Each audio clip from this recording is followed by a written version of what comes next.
तो इस ड्रामा के स्टार्ट में हम क्लासरूम को देखते हैं जहाँ कुछ स्टूडेंट्स मिलकर एक लड़के को बुली कर रहे थे। दूसरी तरफ सियोन नाम का एक लड़का हमेशा की तरह अपनी पढ़ाई में खोया हुआ था। साथ ही वो हमेशा क्लास में एक क्वाइट किड की तरह शांत रहकर बस पढ़ता रहता था, जिसकी वजह से वो बहुत ज्यादा इंटेलिजेंट था और क्लास का वो टॉपर भी था। अब उन बुली करने वाले स्टूडेंट्स के लीडर की नजर सियोन पर जाती है, जिसके बाद वो उस लड़के को जाने को बोलकर सियोन को शूज से मारकर परेशान करने लगता है। और जब सियोन उसकी तरफ देखता है तो वो लीडर उसे टीज करने के लिए सॉरी बोल देता है, जिसके जवाब में सियोन उसे कहता है कि आगे से ध्यान रखना। पर ये सुनकर उस लीडर का ईगो हट हो जाता है और वो सियोन के पास जाकर उसे डराने लगता है, क्योंकि वो लीडर और उसकी गैंग स्कूल के सभी वीक स्टूडेंट्स को बुली करती थी और ये करने में उन्हें बहुत मजा आता था। लेकिन उसी वक्त वहाँ कोई दूसरी क्लास के स्टूडेंट्स आ जाते हैं जो कि किसी सूहो नाम के लड़के को गुस्से में ढूंढ रहे थे, क्योंकि सूहो ने उनकी दोस्त के साथ फ्लर्ट करने की कोशिश की थी। इधर हम सूहो को देखते हैं जो रात में फूड डिलीवरी का काम करता था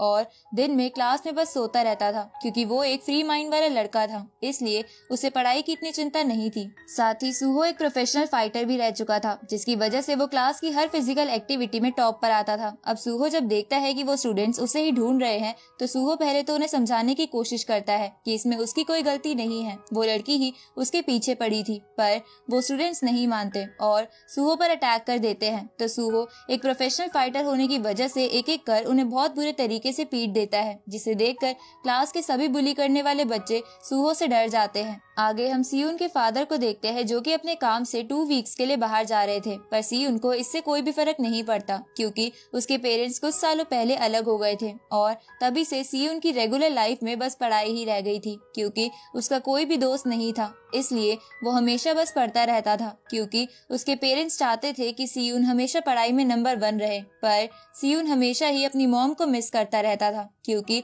उसकी मॉम अलग होने की वजह से अब उनके साथ नहीं रहती थी। नेक्स्ट मॉर्निंग हम क्लास के सभी स्टूडेंट्स को रेस करते देखते हैं, क्योंकि आज उनका फिजिकल पीरियड था और इस रेस में सूहो सभी स्टूडेंट्स को पीछे छोड़कर सबसे पहले रेस खत्म कर देता है। पर इधर सियोन फिजिकल एक्टिविटी में बिल्कुल भी अच्छा ना होने की वजह से सबसे पीछे था, जिसको देखकर वही बुली करने वाले लड़के उसका मजाक उड़ाने लगते हैं। पर सूहो को ये सब अच्छा नहीं लगता और वो उनमें से एक लड़के को अपने शूज से मारकर सभी को चुप करा देता है और वो लोग भी सूहो से डरने की वजह से कुछ नहीं कर पाते। अगले दिन उनकी क्लास में एक न्यू स्टूडेंट आता है, जिसको वो बदमाश लड़के और उनका लीडर जिसका नाम यंग बिन था, वो सभी मिलकर उसे परेशान करने लगते हैं, क्योंकि वो नया स्टूडेंट भी फिजिकली वीक था। तभी क्लास में सियोन आ जाता है और वो यंग बिन को उसकी सीट पर से उठने को बोलता है, क्योंकि यंग बिन सियोन की सीट पर बैठकर ही अपनी गैंग के साथ उस नए लड़के को बुली कर रहा था। पर अब सियोन की सीट से हटने वाली बात सुनकर यंग बिन गुस्सा हो जाता है और वो सियोन को भी डराने लगता है। लेकिन सूहो उन सभी को शांत रहने के लिए बोलता है, क्योंकि वो सो रहा था। तो ये सुनकर यंग बिन वहाँ से चला जाता है, क्योंकि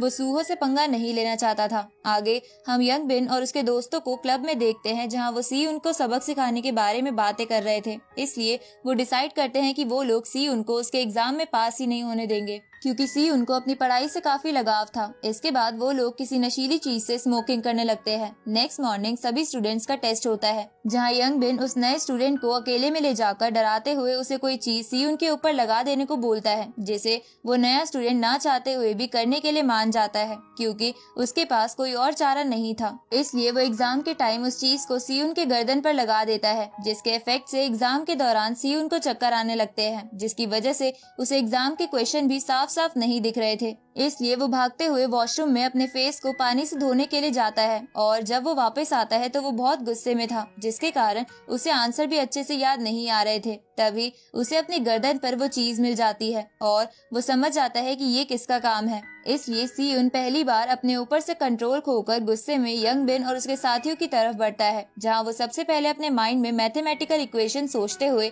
यंग बिन के दोस्त में एक पेन घुसा देता है ताकि वो बीच में ना आए। जिसके बाद सियोन एक बुक उठाकर न्यूटन के लॉस को याद करते हुए फोर्स के साथ उस बुक की मदद से यंग बिन को पीटने लगता है, जिसके कारण यंग बिन बेहोश हो जाता है। पर सियोन तो आज यंग बिन को जान से मारना चाहता था, पर तभी सूहो बीच में आकर सियोन को पीछे फेंक देता है। तो सियोन एक चेयर को उठाकर सूहो पर भी अटैक करता है, क्योंकि उस चीज पर ऐसा ड्रग लगा हुआ था जो अगर किसी को दिया जाए तो वो गुस्से में पागल हो जाता है। अब उसी वक्त वहाँ उनकी टीचर आ जाती है, जिसको देखकर सियोन शांत हो जाता है। जिसके बाद उसकी टीचर सियोन को हॉस्पिटल में यंग बिन को सॉरी बोलने के लिए लेकर आती है, पर वहाँ यंग बिन की मॉम सियोन पर बहुत गुस्सा होने लगती है और वो सियोन को जुवेनाइल जुवेनाइल सेंटर भेजने की बात करती है तो सीयून यंग बिन के बैग को खोलकर उस ड्रग्स के पैकेट को दिखाते हुए सारी सच्चाई बता देता है, जिसकी वजह से यंग बिन को सीयून पर बहुत गुस्सा आता है क्योंकि उसकी मॉम को ड्रग के बारे में कुछ नहीं पता था और अब वो उस पर गुस्सा कर रही थी। नेक्स्ट मॉर्निंग जब सीयून क्लास में पढ़ाई कर रहा था तो यंग बिन के दोनों दोस्त आकर सीयून को धमकी देते हुए बोलते हैं कि तुम हमसे क्लास के बाद अकेले में मिलना।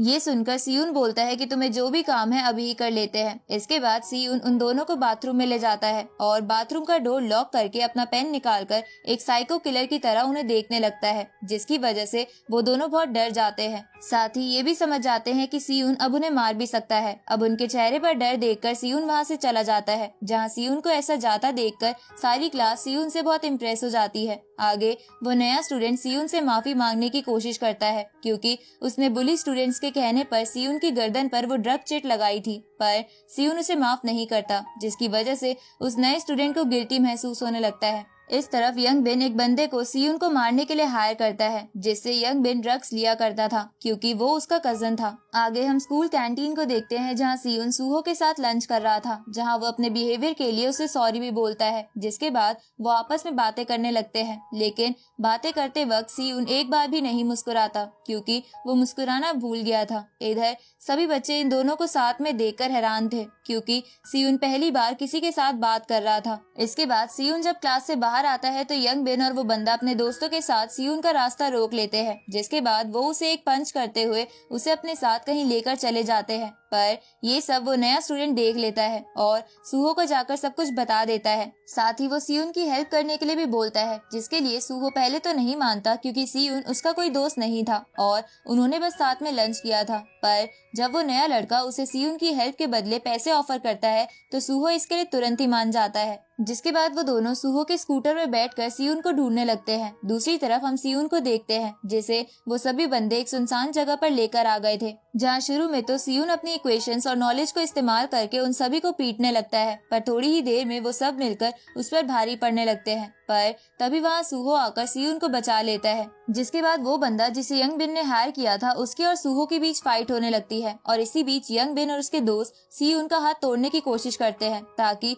सीयून कभी पड़ ना सके। पर तभी वो नया लड़का आकर सीयून को बचा लेता है। इधर सूहो ने भी उस बंदे को पीट दिया था, जिसके बाद वो अपने गैंग के साथ वहाँ से चला जाता है। इसके बाद सूहो उस नए स्टूडेंट और सीयून को एक रेस्टोरेंट में खाना खाने के लिए चलने को बोलता है, पर सीयून के ट्यूशंस थे इसलिए वो नहीं मान रहा था। पर सूहो उसे किसी तरह मना लेता है, जिसकी वजह से सीयून आज पहली बार अपनी क्लास को मिस करता है। इसके बाद वो सभी रेस्टोरेंट में आ जाते हैं, जहाँ वो सभी बहुत बातें करते हैं और साथ मिलकर खाना खाते हैं, जहाँ खाने का बिल वो नया लड़का देता है क्योंकि वो एक अमीर फैमिली से था और उसके फादर एक पॉलिटिशियन थे। इधर सीयून जिंदगी में पहली बार इन दोनों के साथ रहकर अच्छा महसूस कर रहा था, जिसका मतलब सीयून की लाइफ में अब चेंजेस आना शुरू हो चुके हैं। अब धीरे धीरे वो तीनों साथ घूमने लगते हैं, जिसकी वजह से अब वो अच्छे दोस्त बन गए थे। इधर वो बंदा जिसको सूहो ने पीटा था, उसका बॉस जिसका नाम गिल्सू था, वो भी उसे बहुत मारता है क्योंकि वो एक बच्चे से हार कर आया था। इधर सीयून जब एक स्टोर में था तब उसे वहाँ एक लड़की मिलती है जो उसी गैंग की मेंबर थी जिसे यंग बिन ने सीयून को पीटने के लिए हायर किया था। अब बाहर बारिश शुरू हो जाती है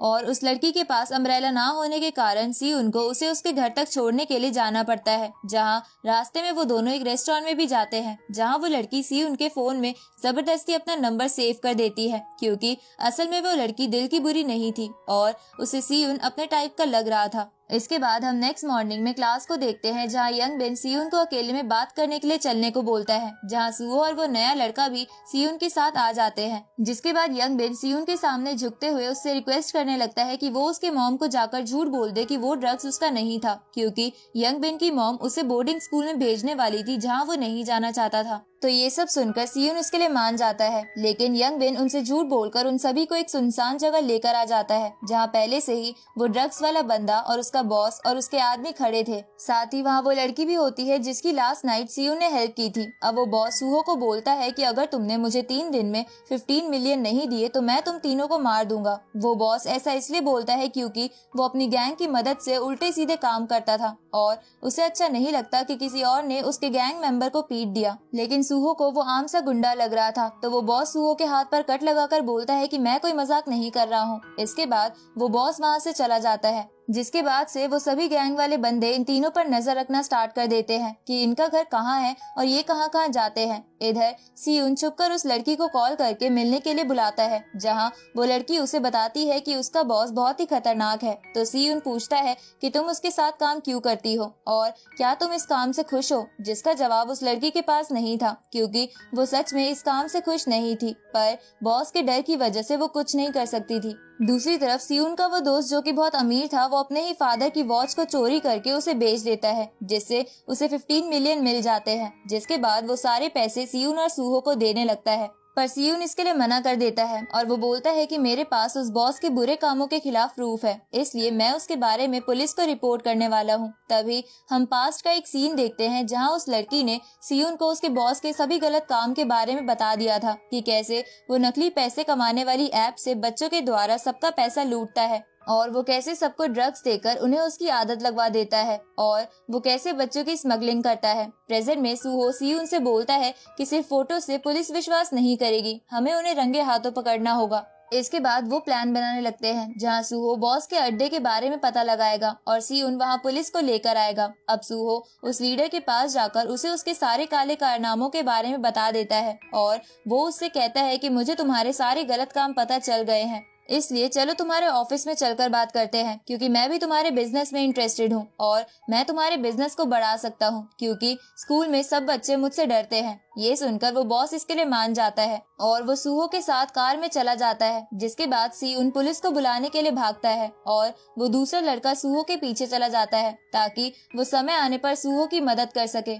इधर हम सूहो को देखते हैं जो कि अपने वॉच की हेल्प से सियुन को अपनी लोकेशन बता देता है। जिसके बाद वो सभी उस अड्डे के अंदर आ जाते हैं जहां वो बॉस सूहो को मारते मारते अधमरा कर देता है, क्योंकि उसे अपने गैंग मेंबर से पता चल गया था कि सूहो उसे धोखा दे रहा है और थोड़ी देर में इस अड्डे पर पुलिस आने वाली है। उसी वक्त वो तीसरा दोस्त भी सूहो को ढूंढते ढूंढते वहां आ जाता है, पर वो बॉस उसे भी पकड़ लेता है। जिसके बाद जब सियुन पुलिस को लेकर वहां आता है तो वहां कोई नहीं था, क्योंकि बॉस सभी प्रूफ्स और सभी लोगों के साथ वहां से निकल गया था, जिसकी वजह से पुलिस भी उस अड्डे से चली जाती है। इधर सियुन दीवार कूदकर उस घर में चला जाता है जहां वो सूहो को कॉल करने की कोशिश करता है, पर उसका कॉल अनरीचेबल आ रहा था, जिसकी वजह से सियुन समझ जाता है कि उनका प्लान फेल हो चुका है। दूसरी तरफ वो बॉस उन दोनों को लेकर कहीं जा रहा था, जहाँ जाते हुए वो उस ड्रग्स वाले बंदे को उस लड़की को लेकर आने को बोलता है, क्योंकि उसे पता चल गया था कि उस लड़की ने ही इन सब की हेल्प की है। पर वो बंदा उस लड़की को पसंद करता था, इसलिए वो अकेले ही बॉस के पास जाने का डिसाइड करता है, क्योंकि उसे भी पता था कि उसने ही सियुन की हेल्प करी थी। पर वो लड़की भी उसके साथ जाने लगती है, जहाँ जाते हुए वो सियुन से कॉल करके कहती है कि मैं बॉस की लोकेशन पर जा रही हूँ, इसलिए तुम मेरी लोकेशन ट्रेस करके पुलिस को वहाँ ले आना, वरना बॉस हमें मार देगा। इधर सियुन उस लड़की की लोकेशन को ट्रेस करते करते वहाँ आ जाता है और वो पुलिस को भी कॉल करके वहाँ बुला लेता है। दूसरी तरफ वो बॉस उस ड्रग्स वाले बंदे को बहुत मारता है, क्योंकि उसने कहा था कि इस लड़की की जगह मुझे मार लो। इसके बाद वो बॉस सूहो और उसके दोस्त और उस लड़की को जान से मारने के लिए जाने लगता है, पर वो ड्रग वाला बंदा उसे पीछे से आकर रोक लेता है, क्योंकि वो भी अब इस गैंग में रहकर फ्रस्ट्रेट हो गया था, इसलिए वो उस बॉस की गुलामी और नहीं करना चाहता था। इसलिए उन दोनों में फाइट होने लगती है, पर वो ड्रग वाला आदमी पहले से ही इंजर्ड था, जिसकी वजह से वो बॉस उस पर भारी पड़ रहा था। लेकिन उसी वक्त वहाँ सियुन आ जाता है और वो उसे बोलता है कि तुम्हारा खेल खत्म हो चुका है, क्योंकि पुलिस यहाँ आने ही वाली है। तभी वहाँ पुलिस के सायरन भी बजने लगते हैं, तो ये सुनकर वो बॉस और उसके आदमी वहाँ से भाग जाते हैं, पर कुछ ही देर में वो वहाँ वापस आ जाते हैं, क्योंकि वो सायरन पुलिस का नहीं बल्कि सियुन के फोन से बज रहा था और वो फोन उस बॉस को मिल गया था। पर तब तक सियुन ने सूहो और अपने दूसरे दोस्त को भी आजाद करवा लिया था। इसके बाद अब उन दोनों ग्रुप में फाइट स्टार्ट हो जाती है, जहां वो लोग सियुन को पीटने लगते हैं और वो बॉस उसके फेस पर अपने नाइफ से कट लगा देता है। तभी वहां पुलिस आ जाती है, तो ये देखकर वो बॉस वहां से भागने लगता है, पर सियुन उनका पीछा करता है, क्योंकि वो नहीं चाहता था कि बॉस बच जाए और बाद में उन्हें परेशान करे। अब वो दोनों भागते भागते एक एम्यूजमेंट पार्क में आ जाते हैं। तभी सूहो भी उसके पीछे आ जाता है, जिसके बाद सूहो और सियुन मिलकर उस बॉस को पीटने लगते हैं, पर फिर भी वो बॉस उन पर भारी पड़ रहा था क्योंकि सूहो पहले से ही बहुत इंजर्ड था। लेकिन फिर भी सूहो जान लगाकर उसे एक जोरदार पंच मारता है जिससे वो बेहोश हो जाता है, जिसके बाद पुलिस सबको अरेस्ट कर लेती है। पर उस ड्रग्स वाले बंदे ने उस लड़की को वहाँ से भगा दिया था क्योंकि वो नहीं चाहता था कि वो लड़की इस केस में फंसे। इसके बाद हम सियोन और उसके दोस्त जिसका नाम सियोक था उन्हें पुलिस स्टेशन में देखते हैं, जहाँ हमें पता चलता है कि सियोक के फादर के सेक्रेटरी ने सारा केस हैंडल कर लिया है और उसने केस में से सियोन और उसके दोस्तों का नाम भी हटवा दिया था क्योंकि सियोक के फादर एक पॉलिटिशियन थे और उनके बेटे का किसी केस में नाम आने की वजह से उनकी इमेज खराब हो सकती थी। अब सियोन वहां से चला जाता है। इधर हम सूहो को देखते हैं जहां वो इंजर्ड होने के कारण हॉस्पिटल में एडमिट था, पर वो लड़की सियोन के साथ सूहो से मिलने आती है और वो वहीं सूहो के साथ हॉस्पिटल में रुकने का डिसाइड करती है। उसी रात सियोन सूहो और उस लड़की के लिए खाना लेकर आता है, जिसे देखकर सूहो हैरान हो जाता है क्योंकि उसने आज तक सियोन को लेट नाइट बाहर निकलते और किसी की ऐसी केयर करते हुए नहीं देखा था। तभी सियोन पहली बार जोर जोर से हंसने लगता है क्योंकि उसने इतने सालों बाद पढ़ाई के अलावा एक एडवेंचर किया था और अब तो उसके दोस्त भी बन गए थे। दूसरी तरफ हम सियोक और उसके फादर को देखते हैं जहां वो सियोक को उसके कपड़े उतारकर उसे पीटने लगते हैं क्योंकि उसने उनकी वॉच चुराई थी और वो सियोक को बिल्कुल भी पसंद नहीं करते थे और इसका रीजन आपको नेक्स्ट पार्ट में पता चल जाएगा।